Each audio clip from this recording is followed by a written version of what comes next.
اللہ نے اس معاشرے کے اندر امیر اور غریب کے ذریعے سے دونوں طبقات کو آزمایا ہے۔ سارے لوگ دولت مند نہیں ہوتے، اگر سارے لوگ دولت مند ہو جائے تو نظم کائنات نہیں چل سکتا۔ سارے لوگ ہی جو ہے وہ غریب ہو جائیں تو پھر بھی نظم کائنات متاثر، اس نے اوپر نیچے رکھا، یہ اس کا نظم ہے۔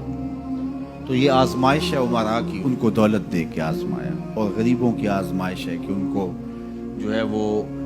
نیچے رکھ کر کے مالی آسودگیاں وہ نہیں دی جو عمرا کو دی، اور وہ اپنی آنکھوں کے سامنے وہ آسودگیاں دیکھتے ہیں، لیکن جب وہ صبر کرتے ہیں اللہ کی رضا کے لیے تو ان کا صلہ رکھا گیا۔ اگر وہ بے صبری کا مظاہرہ کریں گے تو کر پھر بھی کچھ نہیں سکتے، لیکن پھر اجر نہیں ہے۔ لیکن اگر وہ صبر کر لیتے ہیں کہ یہ اللہ کی تقسیم ہے کہ ان کو زیادہ دیا، عمومی طور پہ یہ ہوتا ہے کہ جن کے پاس زیادہ نہیں ہے وہ زیادہ دیے گئے لوگوں کے ساتھ حسد میں مبتلا ہو کر کے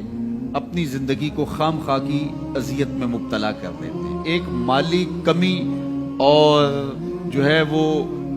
ایک ضعف ان کے پاس موجود ہے، اور دوسری یہ بیماری اپنے ساتھ خود جوڑ لیتے ہیں، تو گویا وہ دو آتشہ تکلیف ہو جاتی ہے ان کو۔ تو وہ ایک مالی ضعف میں مبتلا ہیں اور آسودگی میسر نہیں ہے، اور ضروریات بہت ساری ہیں اور ان کو پورا کرنے کے لیے وسائل خاطر خواہ نہیں ہے، اور دوسرا ان لوگوں سے وہ آتش حسد میں جلنے لگے جن کو اللہ تعالیٰ نے نوازا ہوا ہے، تو وہ اجر سے بھی محروم ہو گئے اور دوہری مصیبت میں مبتلا ہو گئے۔ لیکن اگر وہ سمجھتے ہیں ان کا مقسوم ان کے ساتھ اور میرا مقسوم میرے ساتھ،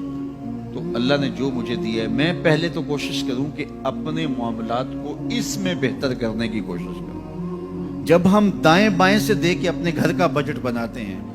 اور دائیں بائیں دیکھ کر کے جو ہے وہ اپنے امور زندگی کو طے کرتے ہیں تو پھر ہم مشکل میں مبتلا ہو جاتے ہیں، اور یہ کرنے والا کوئی شخص بھی چاہے وہ کروڑ پتی ہو وہ سوکھا نہیں رہ سکتا، کیونکہ وہ اپنے آگے لوگوں کو دیکھے گا۔ 5 مرلے کا ایک مکان ہے کسی شخص کا اور وہ اس کو آسودہ سمجھتا ہے، لیکن اگر وہ اپنے رشتہ داروں، عزیزوں، اپنے دوستوں کو دیکھے کہ وہ 2 کنال کے بنگلے میں رہ رہے ہیں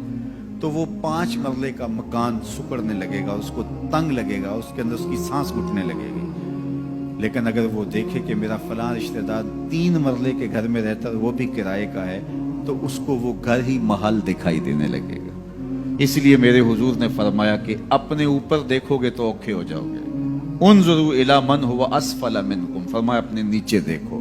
نیچے دیکھو گے تو زندگی سوکھی ہوگی، اوپر دیکھو گے تو زندگی اوکھی ہو جائے گی۔ اس لیے تمہیں جو دیا گیا اس پر مطمئن رہنے کی کوشش کرو، اس سے اجر بھی ملے گا،